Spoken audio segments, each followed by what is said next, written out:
अलीमा खान इमरान खान साहब की बहन है, उन्होंने बड़े इंकशाफात किए हैं और वो ये कह रही है कि एस्टेब्लिशमेंट ये साबित करने की कोशिश कर रही है कि इमरान खान को कुछ हो गया है, ताकि कल ये कहना आसान हो कि इमरान खान बीमार थे, खुद ही कुछ हो गया है। इमरान खान पर ये पहले भी गोलियां चला चुके हैं। 2 हफ्ते कबल अहम तरीन जराए का हमसे राब्ता हुआ और कहा गया कि इमरान खान की आइसोलेशन में हालत बहुत खराब हो गई है और खुद से बातें करने लग गए हैं। ये भी एजेंसियां ही खबरें दे रही थीं। अब ये बड़ी सीरियस बात है। अलीमा खानम देखे ना, उनकी सिचुएशन बड़ी अजीब है, एक बड़ी आजमाइश है उनके ऊपर। एक तरफ वो ये चाहती हैं कि उनके भाई बीमार ना हो, उन्हें डॉक्टर्स चेक करें और छोटा सा इशू भी है तो वो रिजॉल्व हो। जो इमरान खान के अपने डॉक्टर्स हैं वो इन्हें चेक करें ताकि इमरान खान खुद भी और उनकी फैमिली भी मुतमईन रहे कि इमरान खान साहब जो हैं वो रूबा सेहत है, उनके साथ प्रॉब्लम कोई नहीं है, उनकी जान खतरे में नहीं है। एक तरफ उन्हें ये कहने के लिए भी बार बार कहना पड़ता है कि उनके डॉक्टर को मिलवाएं, उनको चेक करवाएं, उनको आइसोलेट किया जा रहा है, उनकी सेहत के अंदर इश्यूज भी बाद होगा छोटे मोटे आते हैं, ये बताते भी हैं। लेकिन सेम टाइम में इनका प्रॉब्लम ये भी है कि ये भी नहीं कह सकते कि इमरान खान बीमार हो रहे हैं और वो ये किसी को कहने भी नहीं देते। साथ में ये भी बताते हैं कि इमरान खान डटा हुआ है, वो बीमार नहीं है, उसे कुछ ऐसा नहीं हो रहा जिसकी वजह से कोई ये कहे कि उसकी जान खतरे में है। ये बड़ी आजमाइश है, वो इसके बीच में बैलेंस करती हैं उनकी बहनें। ये बहुत मुश्किल काम है कि एक तरफ उनके लिए डॉक्टर्स और जो मेडिकल की सहूलियात है वो फराहम करवाना और दूसरी जानिब ये तासुर भी कायम रखना कि इमरान खान की जान को कोई खतरा नहीं है, वो मुकम्मल तौर पर सेहतमंद है, ताकि अगर कल को कोई उन्हें कुछ कर दे तो ये ना कह सके कि वो बीमार हो गए थे। और ये बात तो उनकी फैमिली ने भी की हुई है और बाकी लोगों ने भी की हुई है। अब वो ये कहती हैं पिछले दिनों जो एक डॉक्टर्स ने गवर्नमेंट की तरफ से एक पर्ची जारी की थी, एक रिपोर्ट जारी की थी, उसको भी उन्होंने कहा जी कि वो ज्यादती है, वो गलत किया गया इमरान खान साहब के साथ और ये गलत कर रहे हैं। फिर अलीमा खान ने कहा कि 2 हफ्ते कबल आम तरीन जराए से हमारा राब्ता हुआ था, उन्होंने कहा कि आइसोलेशन में इमरान खान साहब की हालत खराब हो गई, वो खुद से बातें कर रहे हैं, एजेंसियां ऐसी खबरें दे रही हैं। हम अदालत चले गए और कहा कि जाती मुआलजीन से इमरान खान साहब का इलाज करवाया जाए। उन्होंने कहा कि जब इमरान खान का साइफर वाला केस चल रहा था ना, तो जज बशीर बीमार था, उसने छुट्टी मांगी तो उसे कहा गया कि जब तक तुम इमरान खान को सजा नहीं देते तुम्हें छुट्टी नहीं मिलनी। इद्दत वाले जज की घर में शादी थी बच्चे की, तो उसे कहा गया कि जब तक तुम सजा नहीं सुनाते तुम्हारे बेटे की शादी भी नहीं होने दी जाएगी। मुझे इन जजेस पर भी तरस आता है, अलीमा खान कह रही हैं। फिर आसिम मुनीर साहब के बारे में उन्होंने कहा जी, और इमरान खान साहब के ऊपर होने वाले मजालिम का जिक्र करते हुए उन्होंने कहा कि आसिम मुनीर जुल्म के साथ काम नहीं चलना।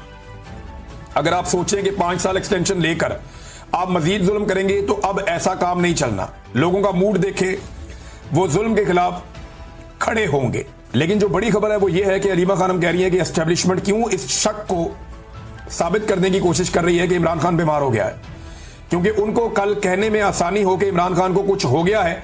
इमरान खान को पहले ही गोलियां मार चुके हैं और 2 मरतबा उनको वैसे इमरान खान साहब को कत्ल करने की कोशिश की गई है। मगर एक बात तो बड़ी क्लियर है कि इमरान खान साहब बार बार ये कह चुके हैं कि मुझे जेल में कुछ हुआ या मेरी बीवी को जेल में कुछ हुआ, तो उन्होंने जिम्मेदारी इमरान खान साहब ने कोई चीफ जस्टिस पे या वजीर आजम पे किसी भी नहीं डाली। उन्होंने कहा जिम्मेदार होगा आसिम मुनीर। उन्होंने पाकिस्तान के आर्मी चीफ फील्ड मार्शल हाफिज सैयद आसिम मुनीर साहब को नॉमिनेट किया है कि अगर मुझे कभी कुछ भी हुआ तो जिम्मेदार ये होंगे। ये इमरान खान साहब का अपना क्या है। इमरान खान साहब का पैगाम भी आया है जेल से और इमरान खान साहब की मुलाकातें हो गई, इमरान खान साहब की फैमिली से भी हो गई मुलाकातें, जो है वो इमरान खान साहब की जो पॉलिटिकल लीडरशिप है उनसे भी मुलाकातें हो गई। तो इमरान खान ने कहा कि एस्टेब्लिशमेंट से खुद बात करना चाहता हूं अगर वो तैयार है। हुकूमत के साथ बातचीत से मना किया था मगर एस्टेब्लिशमेंट के साथ मुज़ाकरात के लिए कभी दरवाजा बंद नहीं किया। अलीमा खान ने बताया कि इमरान खान ने 3 बातों की वजाहत की है। नंबर 1, इमरान खान ने कहा कि नून लीग के साथ किसी सूरत बात नहीं होगी, नून लीग ने पाकिस्तान की अखलाकियात खत्म कर दी हैं। इमरान खान ने अमर बिल मारूफ की बात की कि सच के साथ खड़ा होना है। अलीमा खान के मुताबिक इमरान खान ने कहा कि एनआरओ देने वाले सच कैसे बोलेंगे। इमरान खान ने यास्मीन राशिद और अंदलीब अब्बास की मिसाल दी और कहा कि यास्मीन राशिद ने प्रेस कॉन्फ्रेंस नहीं की, वो जेल में है, जबकि अंदलीब अब्बास ने आपके सामने प्रेस कॉन्फ्रेंस की, वो आजाद हैं। इमरान खान ने शाह महमूद कुरैशी की मिसाल दी साथ में कि देखें वो भी जेल में है, साइफर केस खत्म हो गया लेकिन वो अभी तक जेल में है, ये भी इमरान खान साहब ने कहा। इमरान खान ने कहा कि 26वीं आईनी तरमीम के बाद इंसाफ दफन हो चुका है। हालात ये हैं, हम भी जब अदालत जाते हैं, जज कहते हैं इनके हाथ बंधे हुए हैं। 26वीं आईनी तरमीम के खिलाफ आवाज उठाने का कहा है। अगर एस्टेब्लिशमेंट बात करना चाहती है पाकिस्तान के बारे में तो इमरान खान साहब तैयार हैं। इमरान खान ने कहा कि पाकिस्तान के लिए बातचीत करने को तैयार हूं। लोग हमसे रोज पूछते हैं कोई डील होने लगी है। 26वीं आईनी तरमीम पर असेंबली में आवाज उठानी चाहिए। सलमान सफदर को इमरान खान ने कहा था कि अलकादर केस में सारी क़यादत आपको सपोर्ट करेगी। इमरान खान के केसेस अदालतों में नहीं सुने जा रहे, यही प्रॉब्लम है, इसलिए वो बाहर नहीं आ पा रहे। अलीमा खान ने कहा कि आर्मी चीफ को फील्ड मार्शल के ओहदे पर तरक्की देने पर हमसे बात ना ही करें तो अच्छा है। यानी उन्होंने कहा कि इस पे बात नहीं करते, अगर कोई मामला दुरुस्ती की तरफ जा रहे हैं तो जाने दें। वैसे जो इमरान खान साहब से पहले वाला मुतालबा था एस्टेब्लिशमेंट का कि माफी मांगे, नाक से लकीरें निकालें, वो तो मुतालबा मेरे ख्याल में अब खत्म हो गया। और अलीमा खान साहबा ने एक और बात की है कि बड़ी मुश्किल से एस्टेब्लिशमेंट की इज्जत बहाल हुई है और अगर वो इज्जत दोबारा खराब करवाना चाहते हैं तो मिलिट्री कोर्ट में उठा के इमरान खान साहब को ले जाएं। फिर यहां पे आबाद फारूक की मुलाकात हुई बाहर अलीमा खान साहबा से, तो उन्होंने ये भी कहा कि यहां पे बाकी लीडरशिप को भी होना चाहिए, जिस पे अलीमा खान साहबा ने उन्हें मना किया कि ठीक है कोई बात नहीं, हमें कोई फर्क नहीं पड़ता। फिर पॉलीग्राफिक टेस्ट के हवाले से अलीमा खान साहबा ने कहा कि ये तो एक बहाना है इमरान खान को जेल में रखने का, और इमरान खान को ये सिर्फ जेल में रखना चाहते हैं देर तक। इनकी जरूरत नहीं है इमरान खान को मिलिट्री कोर्ट में ले जाएं, हिम्मत है तो लेकर जाकर दिखाएं, पूरी दुनिया में इनका तमाशा बन जाएगा। और ये जो मिलिट्री एस्टेब्लिशमेंट की कोई इज्जत बहाल हुई है, ये इज्जत भी खराब अगर करनी है तो फिर ये कर ले। अलीमा खान साहबा ने ये भी कहा। और फील्ड मार्शल के ओहदे के बारे में उन्होंने कहा जी ये बात कभी ये हुआ नहीं कि फील्ड मार्शल की जरूरत पड़े, सिर्फ अयूब खान के वक्त ये हुआ था, लेकिन हम इस पर कम ही बात करें तो बेहतर है। वो नहीं चाह रही थी कि ज्यादा मुसीबतें बढ़ाएं अपने लिए या अपने भाई के लिए। इमरान खान साहब ने पॉलीग्राफिक टेस्ट देने से इनकार कर दिया। इमरान खान साहब को जो है वो कहा गया कि आप पॉलीग्राफिक टेस्ट दें, उन्होंने इनकार कर दिया। ये टेस्ट होता है जी, आपको सच और झूठ का मशीनों के जरिए पता चलता है, यानी जब आपके पास सबूत नहीं होते, शवाहिद नहीं होते। तो मैंने आपको पहले आगाह किया था कि जो मजहबी सियासी जमातें हैं या वो पॉलिटिकल पार्टीज़ या वो जत्थे या ग्रुप जिनका इन्फ्लुएंस है खैबर पख्तूनख्वा में और बलूचिस्तान में, उन्हें मजबूर किया जा रहा था कि आप अवामी लश्कर बनाएं। इससे पहले लश्कर बनाकर फ़ौज ने बहुत सारी जंगें लड़ी हैं, बहुत सारी लड़ाइयाँ लड़ी हैं। उन्हें एक मरतबा फिर अवामी सपोर्ट चाहिए थी और वो ये चाह रहे थे कि मकामी अफराद और कबाइल जो हैं वो अपने लश्कर बनाएं, उन्हें मुसल्ला किया जाए, उनको हथियार दिए जाएं और उनके साथ दीगर मुसल्ला अफराद को शामिल किया जाए। जब मैं आपको दीगर मुसल्ला अफराद की बात कर रहा हूँ ना, तो मैं आपको एक कंफर्म खबर दे देता हूँ कि मकामी अफराद को ये भी कहा गया कि आप अगर अपने 25 आदमी देंगे तो 75 आदमी हम आपको देंगे। अब वो 75 आदमी कहाँ से आएंगे? ये वो अफगान फोर्सेस हैं या वो लोग हैं जिन्हें हमेशा छतरी के नीचे रखा गया है और इन्हें तैयार किया गया है उस वक्त के लिए जिस वक्त इन्हें इस्तेमाल किया जाना था। तो अवामी सपोर्ट के बगैर तो ना तो ये अफगान फोर्सेस पाकिस्तान में लड़ सकती हैं, ना कोई जराइम पेशा अफराद पाकिस्तान में लड़ सकते हैं, और ना ही फोर्सेस पाकिस्तान के अंदर गली मोहल्लों में, इलाकों में, पहाड़ों पे कहीं पे लड़ सकती हैं। बहुत डीमोरल हो चुकी हैं फोर्सेस। उन्हें लड़ने के लिए मोराल की ज़रूरत है, पब्लिक की ज़रूरत है, पब्लिक की सपोर्ट की ज़रूरत है, लेकिन अवामी सपोर्ट मैसर नहीं है। अब हज़ारों की तादाद में अफगान फोर्सेस भी यहाँ पे मौजूद है। अगर उनको लड़ाना है, आपने तो किसी छतरी के नीचे लड़वाना है ना, या किसी क़यादत के साथ लड़वाना है, तो अवामी सतह पे क़यादत करने के लिए लोग तैयार नहीं हैं। आज जराइम पेशा लोग जो हैं, जो स्मगलर्स हैं, जो मनशियात का कारोबार करते हैं, ऐसे लोगों को आगे लाया जा सकता है। ये लोग आगे आएंगे, आकर इस लड़ाई को लड़ेंगे, लेकिन उसके बाद ये लोग क्या करेंगे इसके बारे में कोई सोच भी नहीं सकता। ये वो करेंगे, तिगड़ी का नाच नचा देंगे पाकिस्तान की एस्टेब्लिशमेंट को, क्योंकि ये तो पैसे के लिए करते हैं सब कुछ। तो इस वक्त अवामी सपोर्ट नहीं मिल रही, और जो एक ट्रेंड चल रहा है सोशल मीडिया पे वो ये है कि लश्कर नहीं, खुद लड़ो। तो देखें, पाकिस्तान की फ़ौज इंडिया के साथ लड़ सकती है, पाकिस्तान की फ़ौज किसी और मुल्क के साथ तो लड़ सकती है। वहाँ पे वो अपनी एयरफोर्स इस्तेमाल कर सकती है, अपने टैंक इस्तेमाल कर सकती है, अपना तोपखाना इस्तेमाल कर सकती है। लेकिन जब आप उसी फ़ौज को पाकिस्तान के अंदर लड़वाएंगे ना, तो वो नहीं लड़ सकती।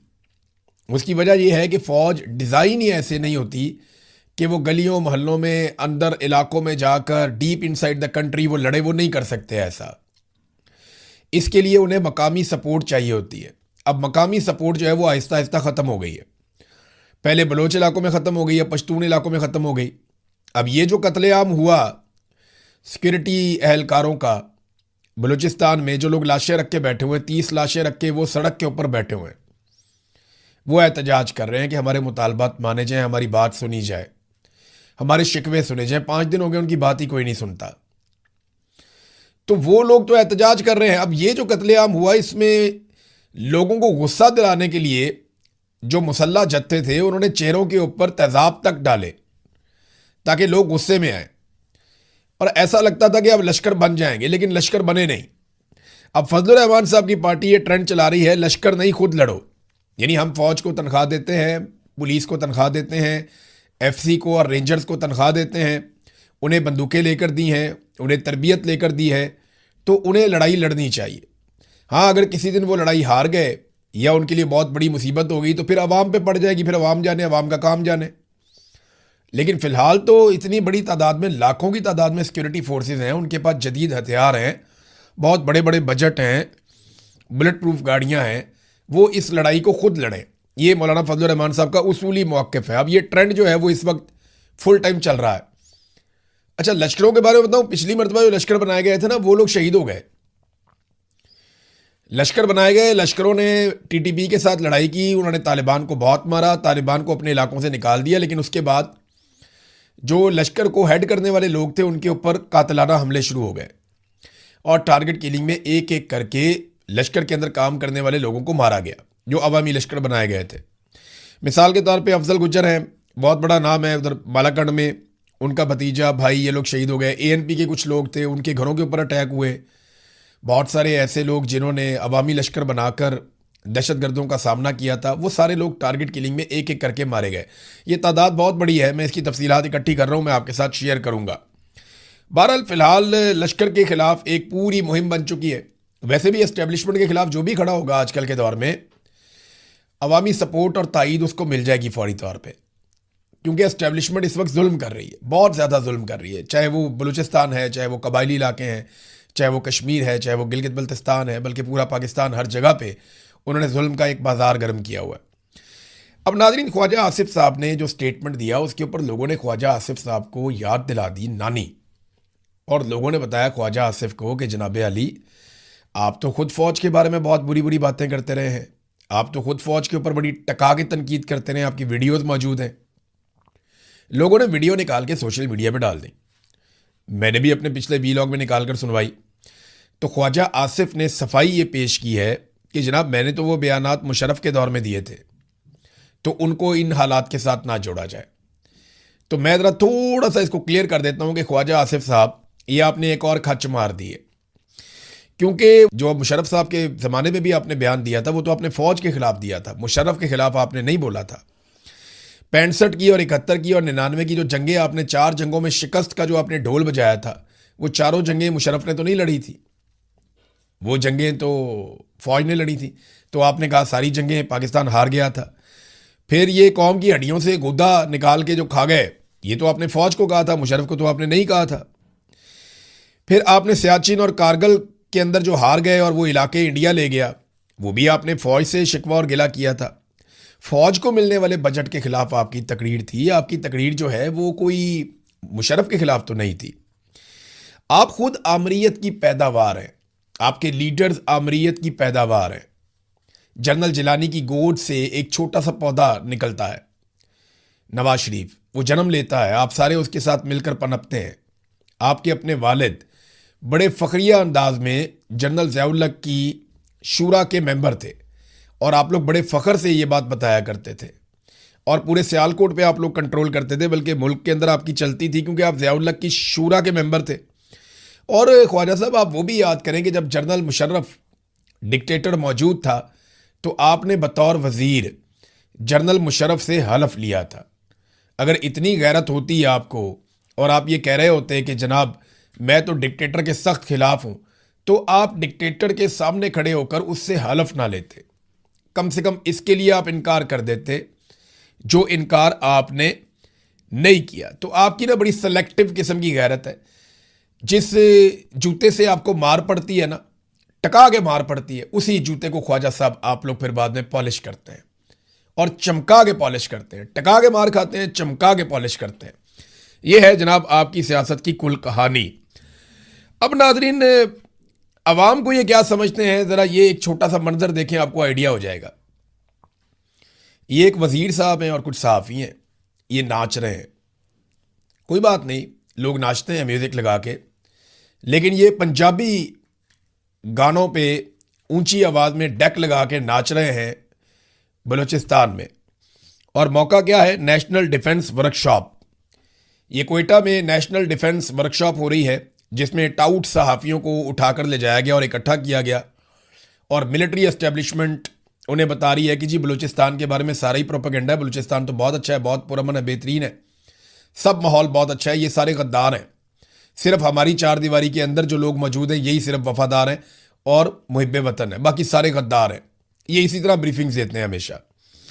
तो कोयटा नेशनल डिफेंस जो वर्कशॉप है उसमें ऊंची आवाज़ में पंजाबी गानों के ऊपर, देखें अगर वो कहते हैं जी कल्चरल इवेंट था तो फिर वहाँ पे बलूची गाने होने चाहिए, आप बलूचिस्तान गए हुए हैं, लेकिन पंजाबी गाने बराबर लग के लगा के और उसके ऊपर जनाब वहाँ पे रक्स करवाया जा रहा है। और वहाँ से थोड़ी दूर लोग लाशें रख के बैठे हुए हैं, बिल्कुल वहाँ से थोड़ी दूर लोग अपनी लाशें सड़कों पर रख के बैठे हुए हैं। वहाँ पे सोग का समा है, पूरा बलूचिस्तान रो रहा है, लहू लहान है, और ये लोग वहाँ पे नाच रहे हैं। ना सिर्फ नाच रहे हैं बल्कि उसकी वीडियो निकाल कर सोशल मीडिया पे भी डाल रहे हैं, ताकि सारी दुनिया देख ले कि हमें जितना मर्जी गरीबों का, कमज़ोरों का खून बहता रहे, हमें इससे कोई फ़र्क नहीं पड़ता। देखिए ये ऐसे ही है, आपको समझ नहीं आएगी लेकिन ये ऐसे ही है। मैं बतौर जर्नलिस्ट इन सारी चीज़ों को बहुत करीब से देख चुका हूँ। ये जो ऊंची ऊंची दीवारें हैं ना एस्टेब्लिशमेंट की बनाई हुई, इन दीवारों के उस तरफ हमेशा जश्न का समा रहता है। वो बहुत खुश रहते हैं, वो बहुत अच्छे खाने खाते हैं, बड़ी अच्छी वर्जिश करते हैं, उनके जिम बहुत अच्छे हैं, उनके अस्पताल बहुत अच्छे हैं, उनके बच्चों की तालीम का इंतज़ाम बहुत अच्छा है, उनके पासपोर्ट अलग रंग के हैं। वो अपनी लाइफ को बहुत इंजॉय करते हैं, बहुत ज़्यादा।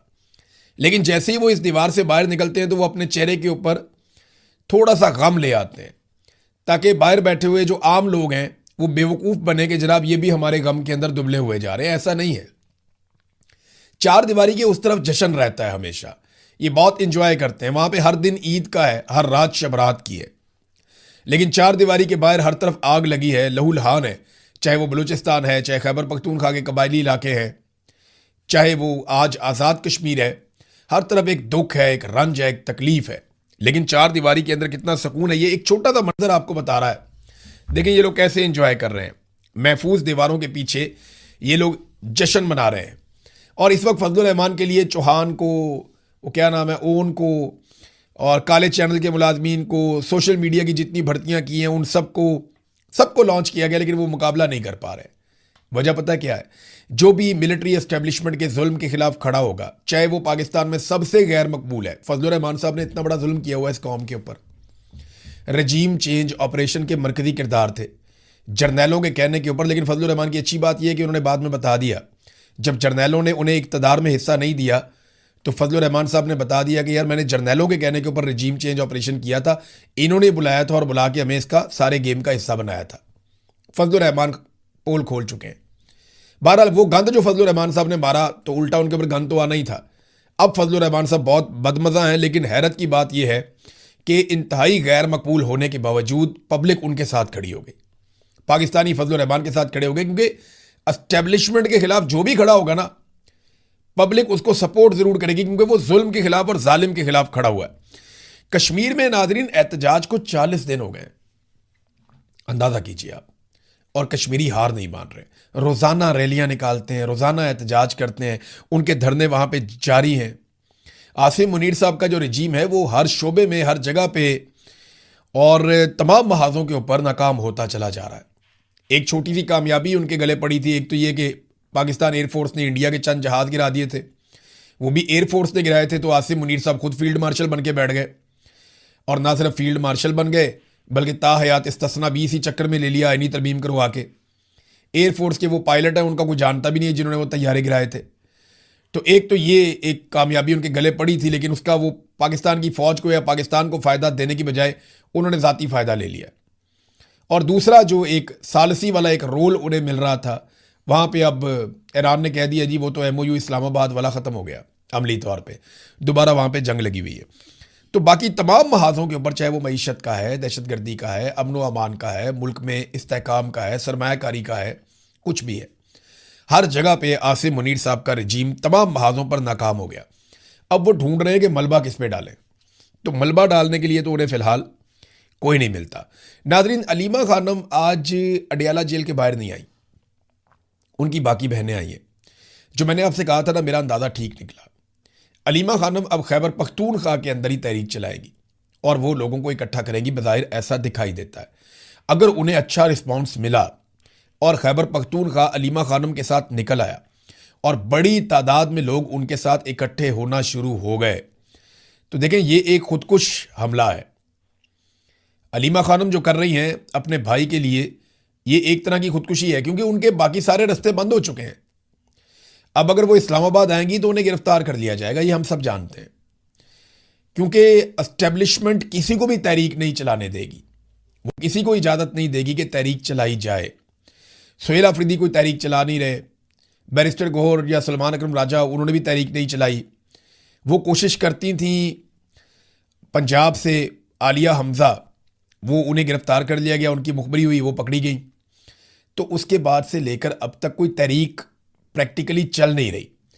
तो जब तहरीक नहीं चल रही तो किसी को तो ये जिम्मेदारी लेनी पड़ेगी। तो अलम उठा लिया अलीमा खानम ने, जो गिरा हुआ अलम था, एक मायूसी थी अवाम में, वो उन्होंने अलम उठा लिया, मुजामत का अलम, कि अब मैं इस लड़ाई को लड़ूंगी। अगर खैबर पख्तूनख्वा ने उन्हें बहुत अच्छा रिस्पॉन्ड किया तो मुझे नहीं लगता कि अब वो इस तरफ आएंगी। अब वो बाकायदा लश्कर लेकर आएंगी, और लश्कर जो ये कह रहे हैं वो वाला लश्कर नहीं, मुसल्ला लश्कर नहीं, जो लड़ाई लड़े वो लश्कर नहीं, ये एहतजाज करने वाला एक पुरअमन लश्कर वो लेकर आएंगी। देखें, आज़ाद कश्मीर की सूरत हाल आपके सामने, बलूचिस्तान की आपके सामने, खैबर पख्तूनख्वा में लोगों में, पंजाब में बहुत बेचैनी है, लोग चाहते हैं कोई उन्हें लीड करे। तो अलीमा खानम की एक हिकमत अमली है, आने वाले दिनों में आपको आइडिया हो जाएगा। अवाम के अंदर जो बददिली थी वो कुछ हद तक दूर हुई है। एक और नाजरीन जो बड़ी खबर है वो मैं आपके सामने रख देता हूँ कि खित्ते में दोबारा लड़ाई शुरू हो गई है, अब बाकायदा जंग शुरू हो गई है। ईरान ने अमरीकी तनसीबात को निशाना बनाया, जहाँ जहाँ पे अमरीकी अड्डे हैं वहाँ पे ईरान ने अटैक किया, बदतरीन हमले किए, उन्होंने अपने मिसाइल चलाए। दूसरी जानिब अमेरिका ने ईरान में बहुत सारे धमाके किए।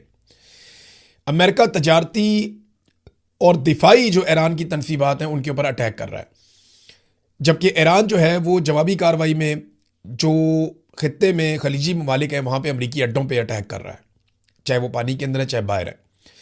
डोनाल्ड ट्रंप ने ये जो 20% वाला काम शुरू कर दिया ना, इस पर अमेरिका में डोनाल्ड ट्रंप को बहुत सारे लोगों ने मना किया था, लेकिन डोनाल्ड ट्रंप ये कहते हैं कि हम अगर इस पूरे इलाके की नाकाबंदी कर दें तो यहाँ से जितने भी कंटेनर्स निकलेंगे या टैंकर्स निकलेंगे या जितने भी यहाँ से बहरी जहाज़ निकलेंगे आपने हुर्मुज़ को अबूर करके, हम उनसे 20% अगर एक टैक्स वसूल करें, एक फ़ीस वसूल करें, तो हम ठीक ठाक पैसा बना सकते हैं। वो इसको एक इकोनॉमिक मॉडल के तौर पे देख रहे हैं डोनाल्ड ट्रंप। तो ये तो एक बहरी कज़ाकी वाला काम हो गया ना कि जनाब हमें खराज दे के गुजरो वरना हम यहाँ से गुजरने नहीं देंगे। दुनिया वहाँ से पहले मुफ्त गुजरती थी, अब डोनाल्ड ट्रंप मांग रहे हैं 20%। ईरान कहता है जी हम एक मामूली फ़ीस लेंगे और वो भी नेविगेशन के ज़ुमरे में लेंगे, तो हम तो कोई आपके ऊपर टैक्स भी नहीं लगा रहे। अब ये फड्डा पड़ा हुआ है कि आपने हुर्मुज़ पे कंट्रोल किसका होगा और यहाँ पैसे कौन बनाएगा। बहरहाल जंग जो है वो दोबारा से अब शुरू हो गई है और बाकायदा दोनों जगहों पे धमाके हो रहे हैं, ख़ास तौर पे ईरान में। अब तक के लिए इतने, अपना ख्याल रखिएगा, अपने इस चैनल का भी। अल्लाह हाफ़िज़।